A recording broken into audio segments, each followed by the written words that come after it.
السلام عليكم ورحمة الله وبركاته. كيف أحوالكم حبيباتي؟ نتمنى إن شاء الله فيديو اليوم يلقاكم يعني في أفضل الأحوال إن شاء الله.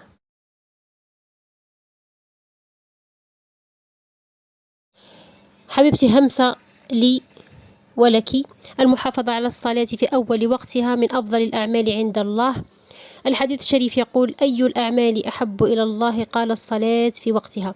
اعدلتي صلاتك حبيبتي يتعدل كلش بإذن الله تعالى. اللهم ثبت قلوبنا على دينك.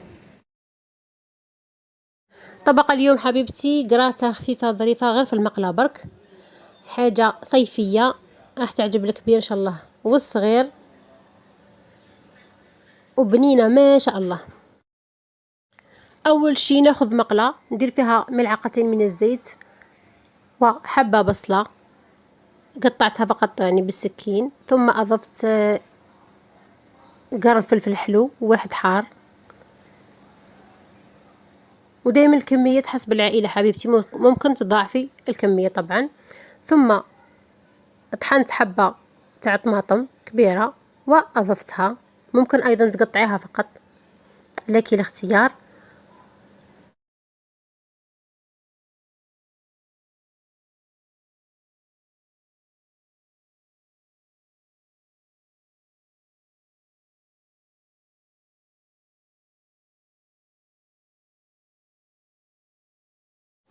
ضفت القليل من طماطم العلب،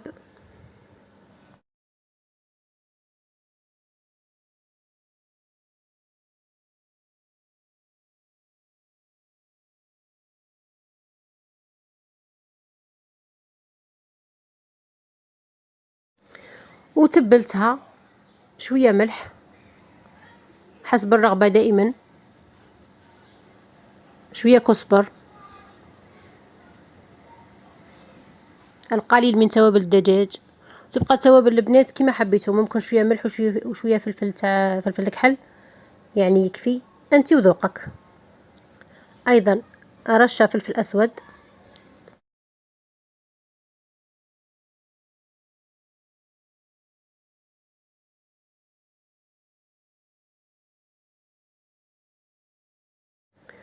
ورشة من السكر، خاصة اللي تعود تعرف انه الطماطم تاعها شوية حامضة، وهو عموما السكر يوازن الطعم ويبنن يعني متكثريش فقط.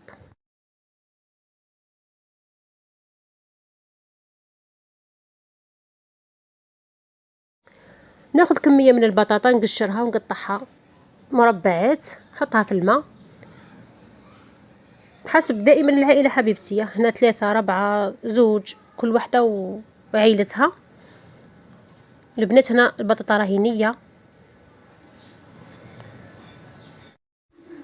اللي المقلة تاعها ما تلزقش وعندها الوقت ديرها نية، هادو زوج ما تلزقش وعندها الوقت، لانه راح تنقسي لها الاخر للنار وتخليها طيب وتتعسل هكذا في راحتها.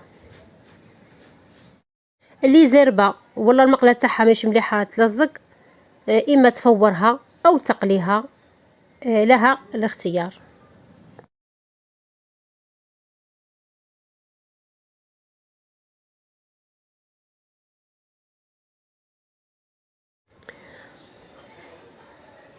او ايضا تعتمد على القليل من الماء مع الماء اللي ينزل من الخضر، راح تجي قد هنا درت 4 مغارف ولا 5 تاع ماء برك، مش بزاف، بصح راح تساعدك انه طيب يعني براحتها.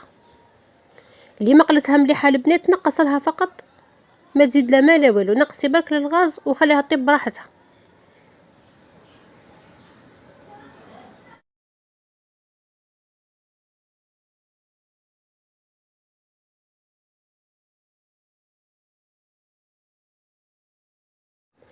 هذه الفكرة نحبها بزاف لأنه ديرها أمي وتعلمت عليها.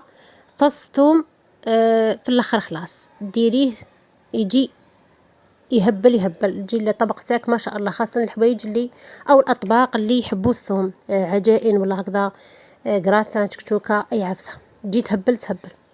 واللي عندها ثوم بزاف طبعا دير في الآخر في الأول، وتزيد فص في الآخر لو كان صغير. أطباق مثل هذو يعملوه زمان أمهاتنا، شموا فيه ريحة بكري يعملوه بخضر مختلفة. احنا عملنا إضافات هكذا عصرية طفيفة جدا. طابت زبدة،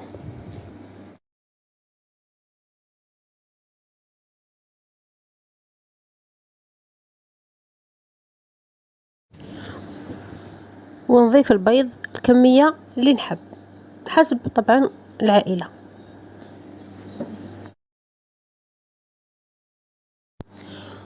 نضيف لهم أيضا رشة تاع ملح ورشة فلفل أسود.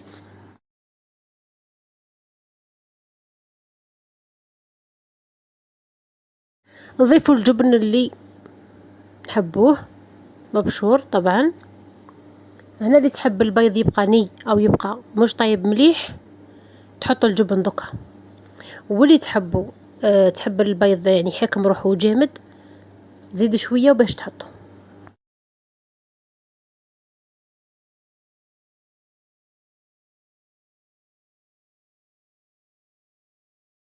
الطبق تاعنا هنا البنات واجد طايب، الكراتان تاع المقلة أو أكلة خفيفة ظريفة صيفية فقط لكل يوم. جت ما شاء الله بنينة، تحضريها في نصف ساعة بكل سهولة.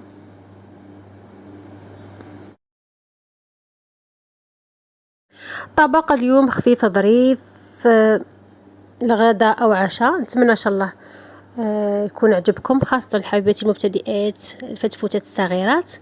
نتمنى إن شاء الله تجربوه يعجبكم. اللي مش مشتركة نتمنى إن شاء الله تشترك في القناة وتدعمنا وتعملوا جيم. ومنورين دائما حبيباتي، والسلام عليكم ورحمة الله تعالى وبركاته. في أمان الله. الفيديو إن شاء الله جديد.